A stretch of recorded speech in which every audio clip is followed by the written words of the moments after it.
Wildlife expert Jean Duplessis explores new heights as he climbs Africa's highest mountain, Kilimanjaro. Okay, we go. Scientists predicted a quick demise for its famed glaciers, but 10 years on, they're still there. There's just been an avalanche up there. Now the question is, for how much longer? Every year it's becoming smaller and smaller. To get there, Jean will venture into thin air. There's almost nothing surviving up at these altitudes.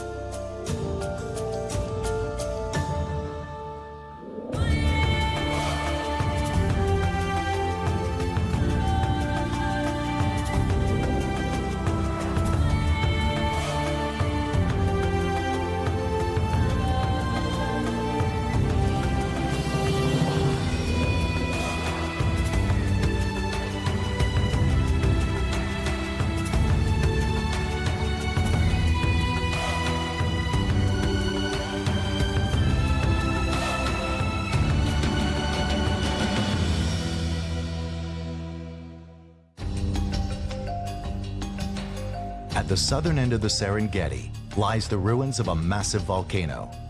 More than 2 million years ago, in what must have been a spectacular event, an eruption emptied the volcano's magma chamber, causing a catastrophic collapse of the volcano, forming a massive caldera and burying the surrounding area in a thick layer of ash, creating Tanzania's lush Serengeti plains.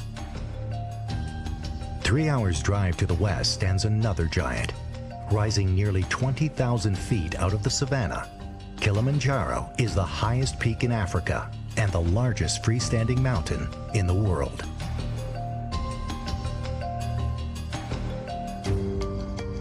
Kilimanjaro is a volcano. People who live near its base believed it to be extinct, but signs of activity at its summit crater are proving otherwise. Kilimanjaro is only dormant, quietly biding its time until its next major eruption. Wildlife expert and safari guide Jean Duplessis has lived in the shadow of Kilimanjaro for 20 years, but he has never climbed it.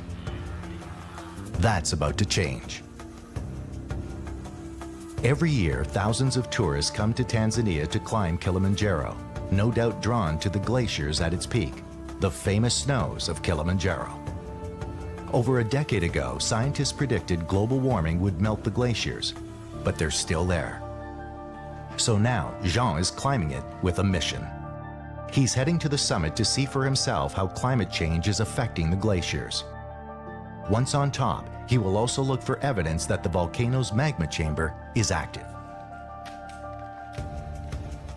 Jean's guide is Mount Kilimanjaro veteran Edward Seth.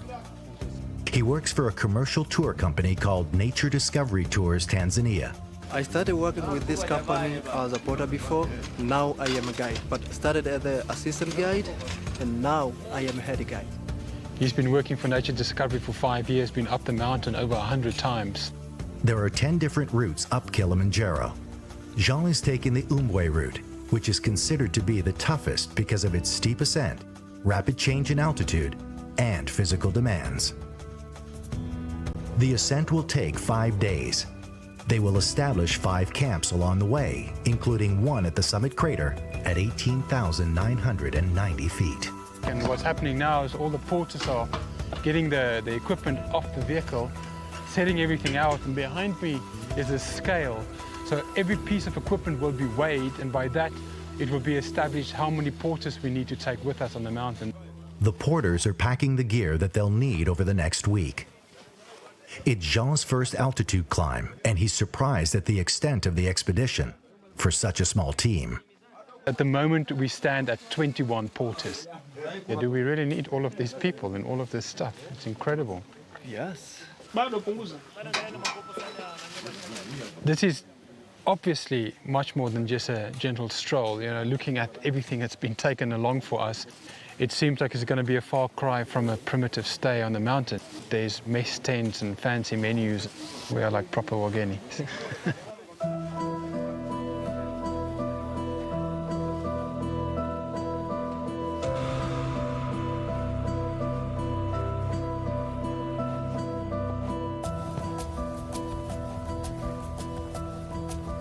We just started the walk, just left Umbwe Gate, and apparently the key to Kilimanjaro is just to take your time, to gradually and slowly acclimatize to the altitude change.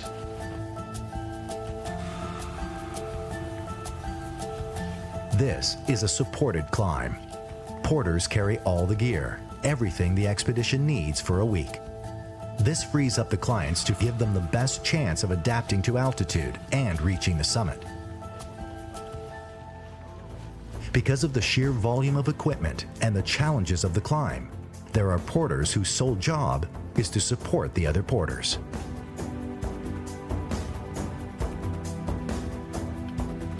The climb will take a total of 7 days, 5 days up, 2 days back down. There are no really easy days on a climb that moves to altitude this quickly. Today's first hike will see a gain of nearly 4,000 feet in altitude.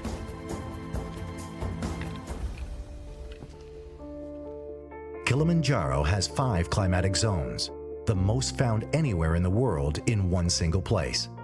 They start from the savanna at its base, through rainforest and giant heather. At about 13,000 feet, the system changes again into an alpine desert. And then finally, Arctic conditions at the summit. Jean's first day has been spent trekking through the rainforest that covers the lower slopes. This rainforest gets up to 6 feet of rain a year. The rainforest has an abundance of wildlife, but the vegetation is so dense that it's hard to see what's there. Just found some Sykes monkeys or blue monkeys up in the trees here.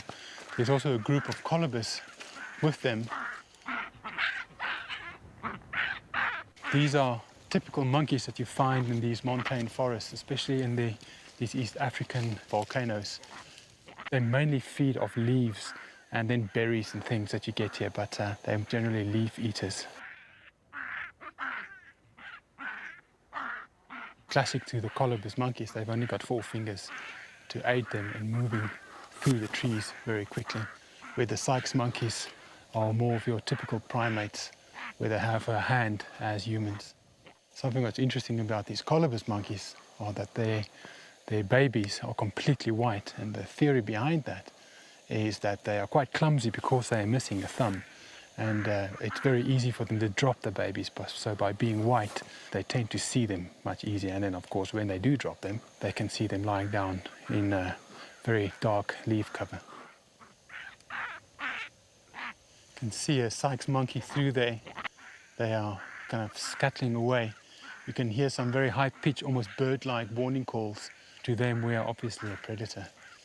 I think their real predator in here is more than likely leopards, but their number one predator would be crowned eagles.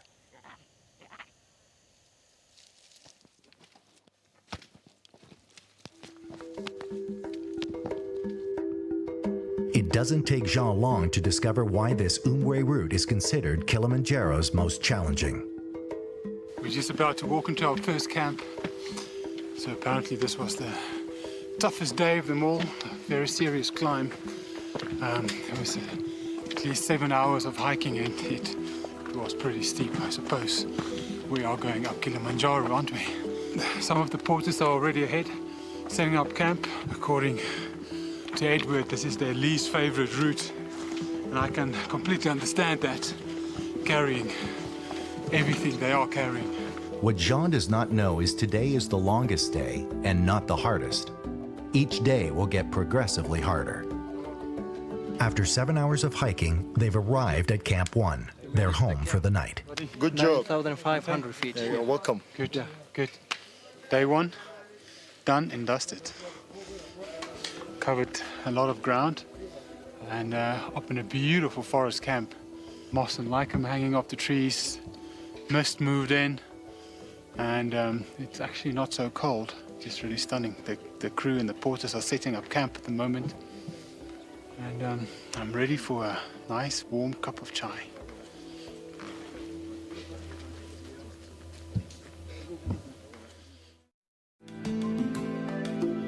Wildlife expert Jean Duplessis is climbing Africa's highest mountain, Mount Kilimanjaro.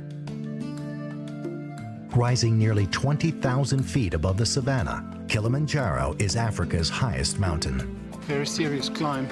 We are going up Kilimanjaro, aren't we? This is Jean's first time up the mountain. He's led by veteran Kilimanjaro guide Edward Seth, who works for Nature Discovery Tours. According to Edward, this is the porter's least favorite route. As the sun rises, Jean prepares for the challenging day ahead.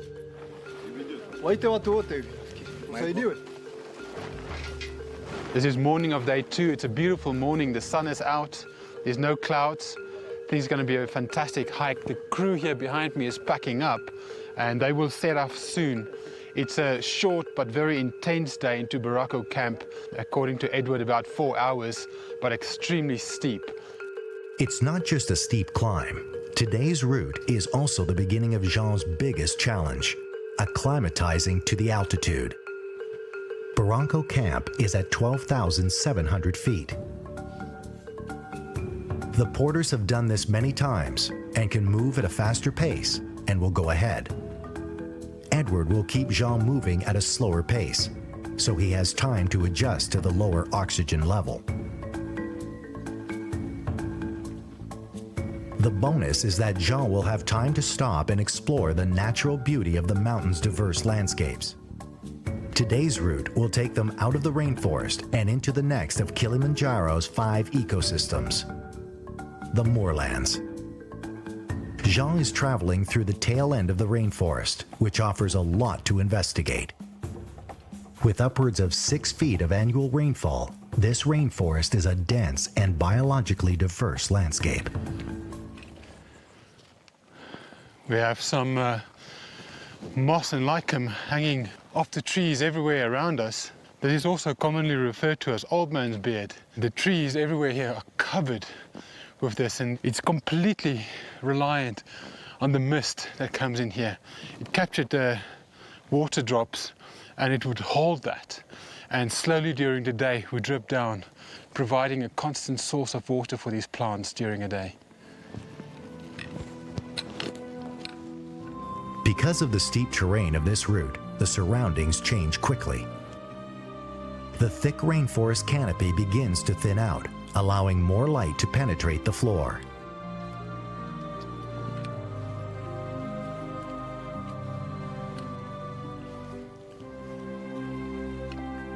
As they transition into the moorland, giant heather rises above the thick carpets of moss that covers the ground. The moss is a perfect habitat for some of the mountain's smaller creatures.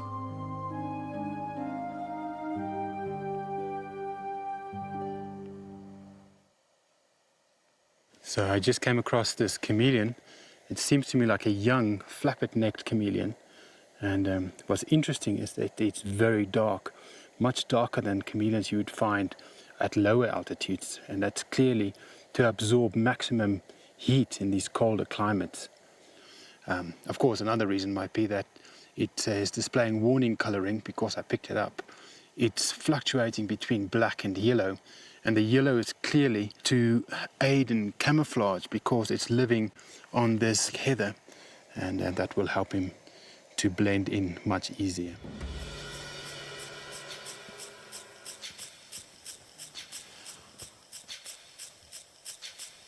There we go.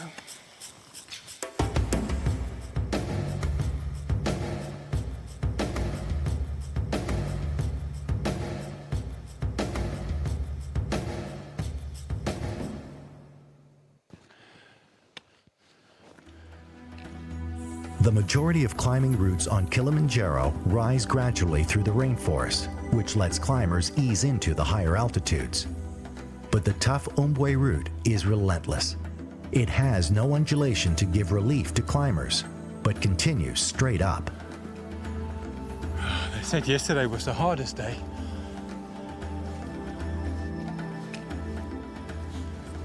This has been pretty much a straight up climb from camp this morning, and according to our guides, it's pretty much like this all the way into our campsite.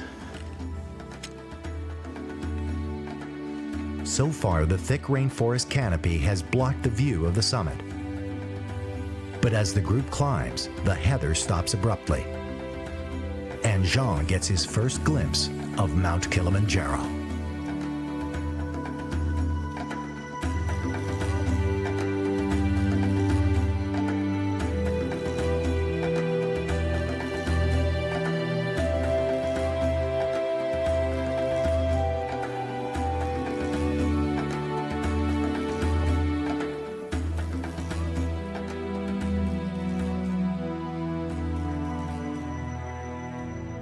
They are now out of the rainforest and are entering Kilimanjaro's third ecosystem, the moorlands.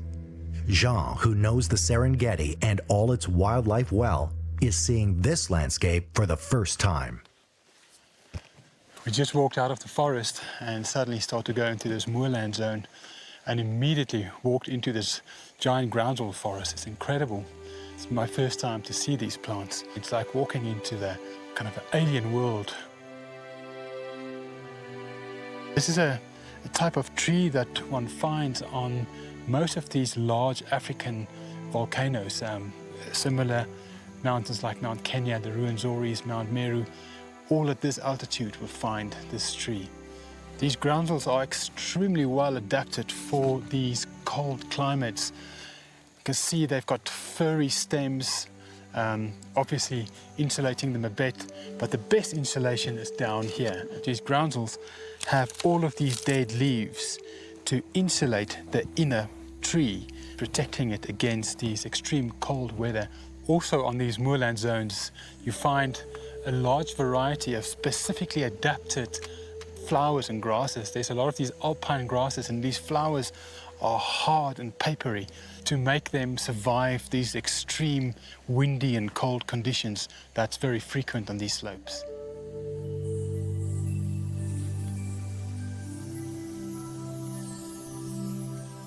They have been climbing for just over 4 hours and are now at the Barranco Valley.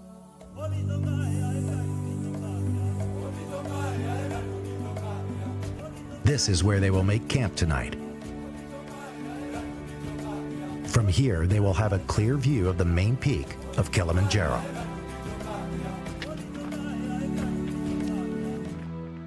We're just about to walk into our camp for tonight. This last stretch has been really nice and easy. And it's a beautiful day, sunny, about 5-6 hours on the trail, and a really much different environment. People come from all over the world to see the snows of Kilimanjaro at the top of Africa's tallest peak. A decade ago, scientists predicted that the glaciers would be gone by now because of climate change. But Kilimanjaro's famed glaciers are still there. Wildlife expert Jean Duplessis and nature discovery guide Edward Seth are climbing to Kilimanjaro's summit. This has been pretty much a straight up climb. A 5-day trek that will take them to see just how far the glaciers have retreated over the past decade. It's day 2 of this week-long trek, and they have just arrived at their camp in the Barranco Valley, where they finally have a clear view of Kilimanjaro's peak. Just arrived into the camp for today, Barranco Camp. Incredible views up into Arrow Glacier. Can easily spot our trail of tomorrow. Going up here, seems like it's going to be a bit of a scramble for the first 2 hours.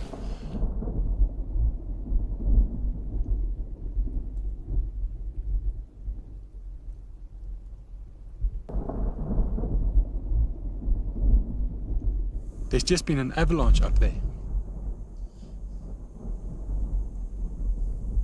All of the white we see up here is pretty much ice and glaciers. So this is the hottest time of the day, and these glaciers start to melt, and there's a lot of buildup of water in it. And it must have been just a sudden break of that. The ice is melting, and a lot of water keeps on gushing down, and it must have just broken down at the bottom piece of that glacier, and it just came gushing down a valley there.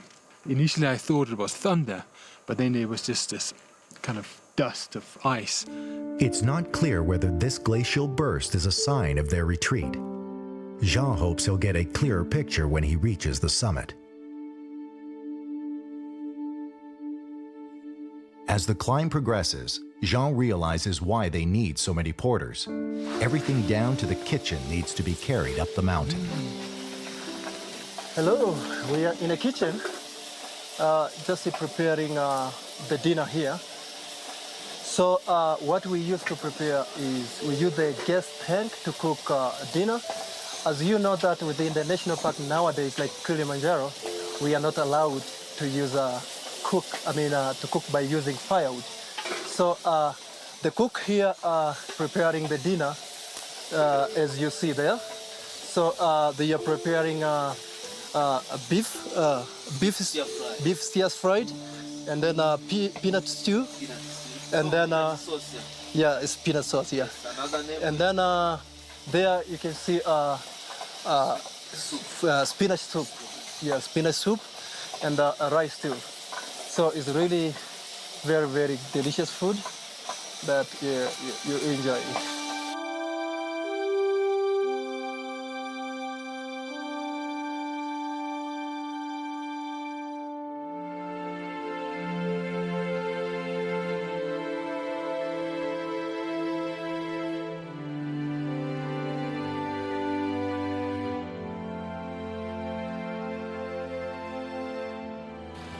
Well, I had a very good night. I slept well, and then John is doing fine too, and he's very strong today. And then I hope you are going to make to the summit, but I can't promise about the altitude, but I hope you will be fine. It's morning of day 3 and the crew is starting to pack up camp. It's heating up very quickly. It was freezing cold this morning. Today's walk starts with a really intense climb up the Barranco wall. It's about 2 hours, and as I'm looking out into the distance, I can see this trail of climbers going up. So we'll be coming in behind most of the porters of some of the other camps. The Umbwe route is particularly challenging for the porters. Scattered throughout the climb are technical sections that make carrying loads difficult. Today's challenge is the Barranco Wall, a steep, nearly vertical section up the side of one of Kilimanjaro's lava flows. At Barranco, the Umbwe route merges with one of the more commercial climbing routes. There's a bit of a traffic jam here. No idea how these guys get these loads up through these tiny little valleys and cracks. It's quite humbling. There's one way to do it is with a bit of music. There we go.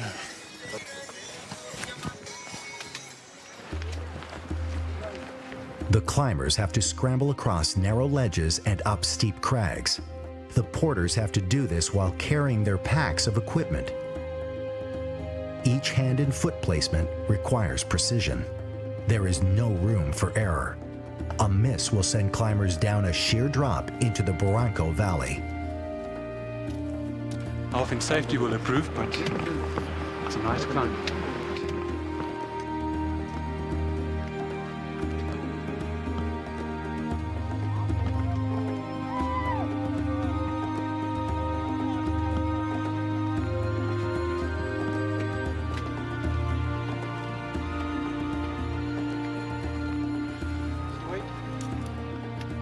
This is Jean's first Kilimanjaro climb, and he's doing well.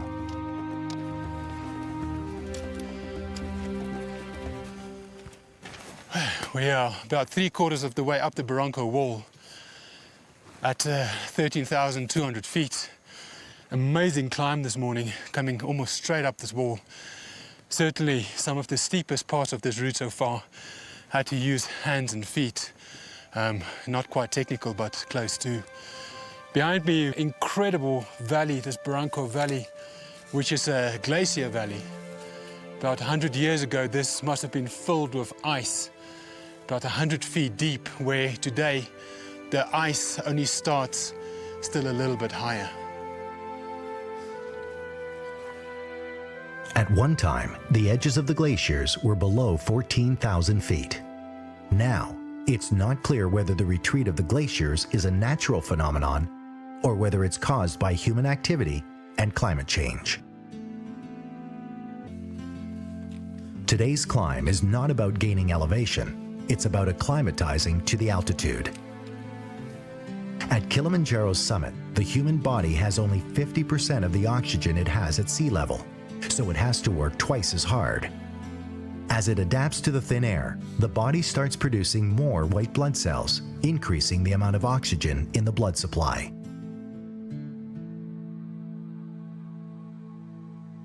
Now they are heading into the Karonga Valley, where they face their next challenge before heading into Camp 3.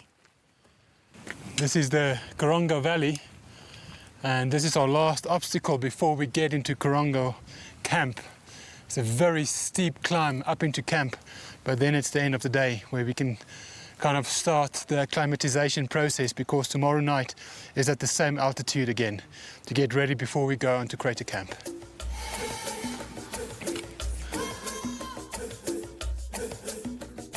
As an experienced walking guide, it's a point of pride for Jean to stay within striking distance of the porters. But in spite of his best efforts today, the challenges of being at altitude are slowing him down. The porters have already set up camp.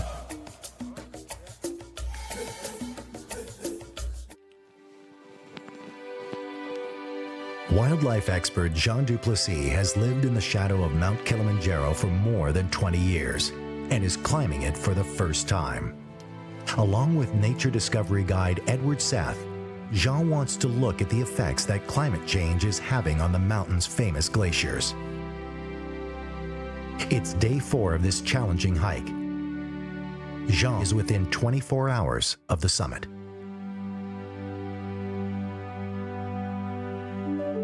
Now, with each gain in elevation, the risk of altitude sickness increases. The physical demands on the mountain are challenging enough so that most climbers hire an experienced guide and professional porters to do the heavy lifting. Edward is an amazing young guy doing these climbs back to back, doing an 8-day climb, come back, repack, go up again.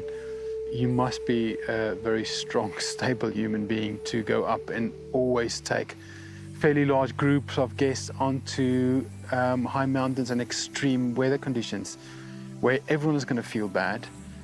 So besides being a very fit and able person to do it, he also is your psychologist up there, and he's your friend, and he's your motivator, and it's wonderful to see how these Tanzanian mountain guides can be all of that and almost put their own needs aside and channel all of their energy into their guests and making sure that they have not only reached the summit, but they have a great time doing that. And Edward is a prime example of one of these guides just with all of those qualities. Porters carry loads of supplies up the mountain, set up the camps, and cook the meals.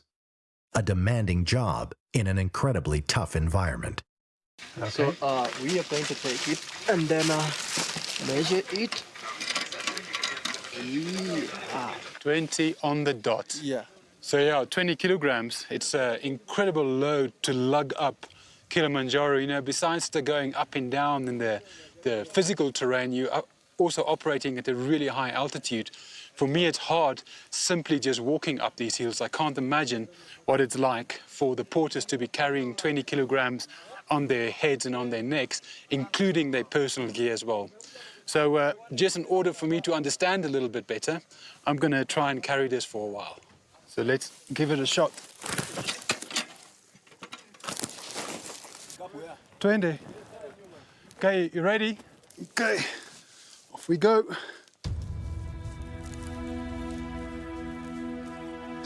Each porter will do between 1 and 3 trips a month. Working as a porter is the first step to becoming a mountain guide like Edward.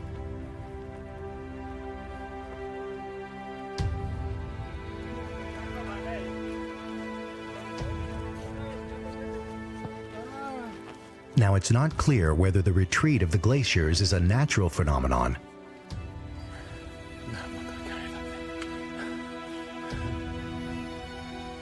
Now, that was no joke. It's extremely hard carrying something like that. First of all, in an uncomfortable position, either on your head or on your neck, going up this hill with no oxygen. one needs to be hugely respectful to these porters carrying these massive loads up here. Most of the guides that guide on the mountain all started as porters, and this seems to be like that little initiation that anyone that wants to go somewhere on the mountain needs to go through. Zaina, Zaina, Zaina, Zaina, Zaina, Zaina, mtoto wa mama, Zaina, anapenda kitu, Zaina, Zaina, yo yo yo yo, Zaina, Zaina, Zaina, Zaina, wageni, wageni, wanapenda nguvu, Zaina, ya kupanda huku, Zaina, oh oh oh oh, Zaina, oh oh oh oh, Zaina, Zaina, Zaina. This is where an experienced guide is essential. This is Jean's first climb, his first time at this altitude, and Edward is keeping a close eye on him, watching for any signs of altitude sickness. Altitude sickness is a serious condition that can affect climbers regardless of their fitness level. It can cause fluid to build in the climber's lungs or swelling in the brain. Both conditions can be fatal. Early signs range from nausea to mental confusion. If Jean starts to show any of these warning signs, his climb will be over. The only cure is a rapid descent to a lower altitude.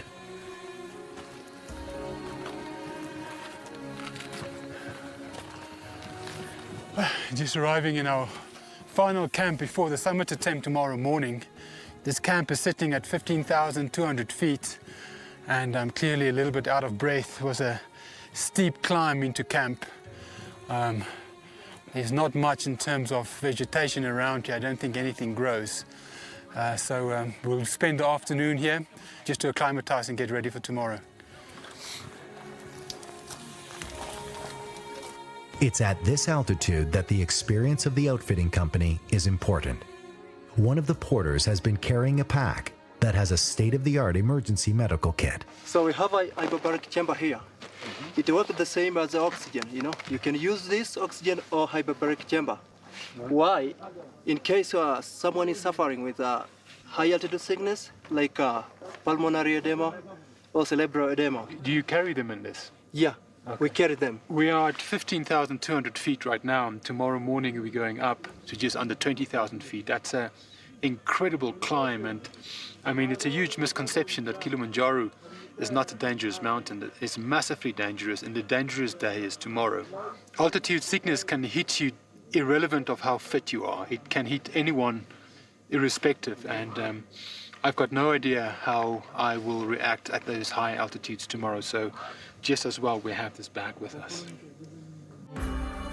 Above 16,000 feet, we are now in Kilimanjaro's alpine zone. It's a stark contrast to the verdant rainforest that started out the trek. Even in this barren wasteland that is difficult for humans, there is wildlife. But by far the most common bird species found in these high altitude camps are these white-naped ravens. They are all over the place, and it's not common to find these ravens in huge congregations. Generally, one would find them just in a breeding pair, and they would live in that monogamous breeding pair throughout the breeding season. These straight cliffs and harsh environment is an ideal place for these ravens to nest, and one would generally find that a pair would look for a ledge. There they will find some sticks and grass and fur and things, and make a soft bed inside where they will lay their eggs. Pretty much the main reason these ravens are in these campsites are because that they are scavengers. Besides eating small lizards and mice, and they will even scavenge off dead carcasses. The main food source in these stark environments must certainly be leftover food from these hikers. They are now within a day's walk of the summit of Mount Kilimanjaro. As well, Jean is hoping to take a detour and hike to the volcanic crater to look for fumaroles. Fumaroles are heat and volcanic gas outlets in the ground that indicate the mountain still contains an active magma chamber just below the summit. Jean's ascent has been rapid, just 4 days, and so the effects of the altitude are really pronounced. Now the climb becomes a mental game. Jean knows that tomorrow each step will be a gain in altitude and the climb will get harder. It is very high, and I've never been that high. Okay. He's been handling it well so far, but that's no prediction that he will continue to handle the thin air well. Let's check oxygen saturation and the heart rate, okay? Yeah, oxygen is 80, heart rate is 83. Yeah, that's really good. 79. 80, back to 80. Okay, 80 is good. The cold is another physical stress for Jean. As a South African, he is not used to frigid temperatures as low as -20. We'll head out of camp around 6 o'clock, and incredible sunset we just had, kind of going down behind Kilimanjaro with this mist coming and going. Just really, really scenic. We thought for most of the day that we're not going to see the mountain. It was very misty since about 11 o'clock this morning. But yeah, stunning. And I'm really sitting here just contemplating my doom for tomorrow.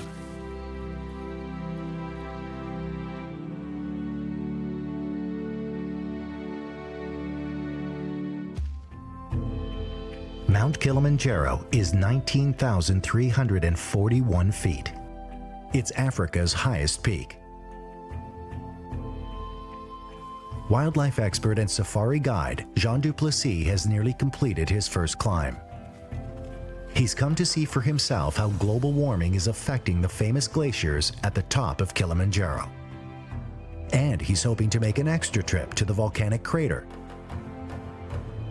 to look for evidence that proves that Kilimanjaro has an active magma chamber. Jean is climbing with veteran guide Edward Seth. In this thin air, Seth is watching carefully to make sure that Jean is not suffering from the beginnings of altitude sickness, which can be fatal.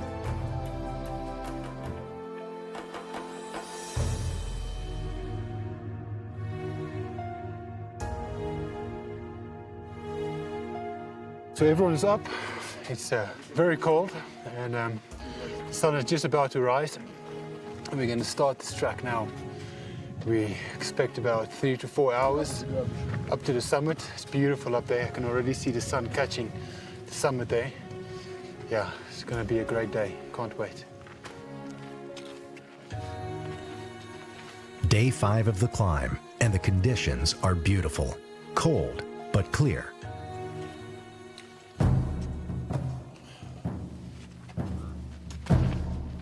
There's a lot to accomplish on the summit, so they push a steady pace. The plan has been to make a detour at this point to the summit crater to search for volcanic fumaroles. That round trip will add 4 hours to their day, so they need to keep moving.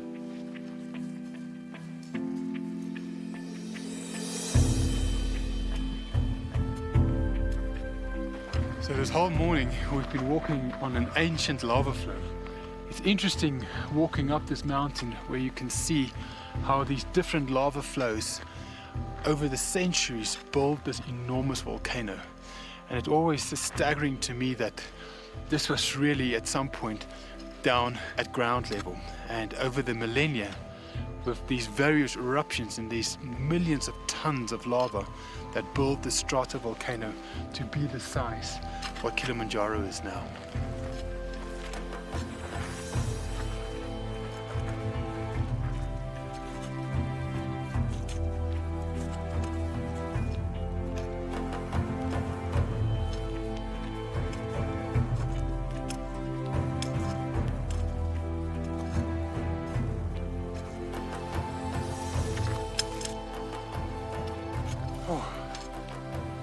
So I thought we would be at least halfway, but apparently we're only a quarter of the way. So going at a steady pace, feeling good. Yeah. After 4 hours of climbing, Jean is approaching the crater rim. It's not the summit, but it ends the toughest part of the climb. From here, the summit is just 45 minutes away. If they are going to make their trip to the volcanic crater, this is where they'll make that trip. Arrival up at Stella Point was quite epic. It's a very steep hike that last day, and Stella Point is the first time as you come up the side of Kilimanjaro and you kind of reach the rim and you are now looking into the crater. And it's a hard hike, especially at those altitudes. We had fairly good weather all the way up, and we never really saw snow or ice up until about an hour before we reached Stella Point, and I thought that was just beautiful to see these ice layers coming down. Looking into the crater with those glaciers there, it was a really nice, beautiful sight. The top of Kilimanjaro is not a traditional mountain peak. It's actually a broad crater with a large inner crater at its center. For a long time, the conventional wisdom was that Kilimanjaro was extinct. But recent explorations have revealed that Kilimanjaro has active fumaroles near the summit crater. The pair had planned to take a detour to Kilimanjaro's volcanic crater to see whether there is evidence of activity. But this far above sea level, the human body has to work twice as hard to do most normal things. And Jean has realized his limitations. He doesn't think he can make the 4-hour round trip to the crater and make the summit. After almost a week of climbing the mountain, Jean has to make a choice. When I reached Stella Point, there was a decision to be made, and I decided to rather wait and conserve my energy for the summit attempt. Jean will stay with the assistant guide, while Edward, who is much better acclimatized, will explore the crater on his own. Up until now, they've had fantastic weather. But within a half an hour, a blinding ice storm moves in, and Edward gets caught in the middle of it. Storms on Kilimanjaro can end as quickly as they start, so Edward continues on to the crater.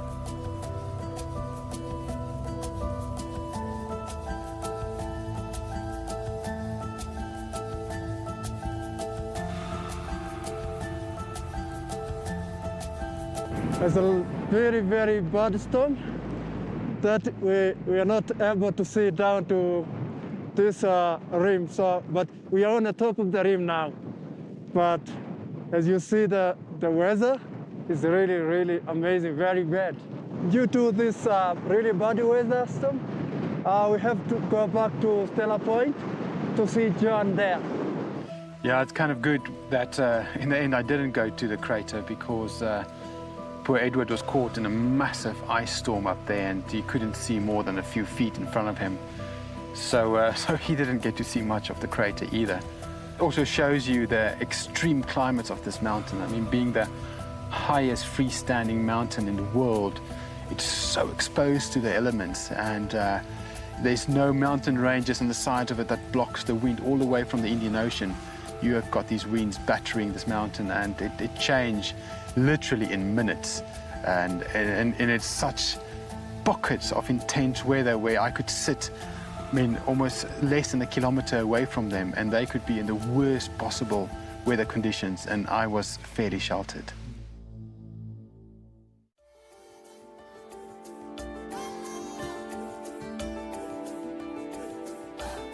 It's day 5 on Mount Kilimanjaro, and head mountain guide Edward Seth has abandoned his effort to explore the volcano's summit crater after a freak ice storm blew in. He is now back with Jean, and the weather has cleared. The small group will investigate Kilimanjaro's glaciers before pushing on to the summit.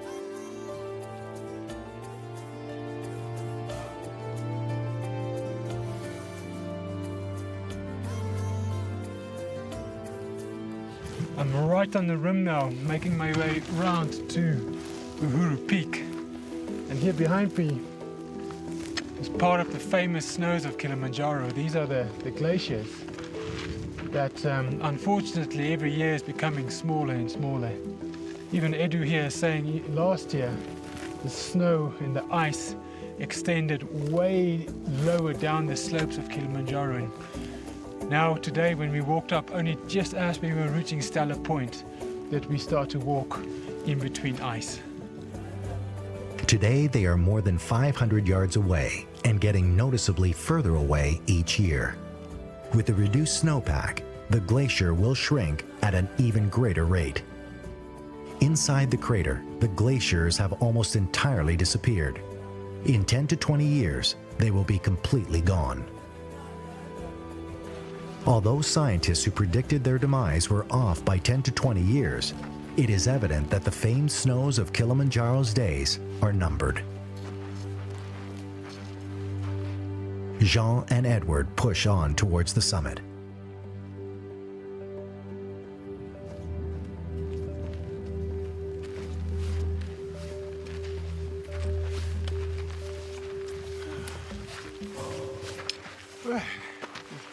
Here we go. Last few steps to the roof of Africa.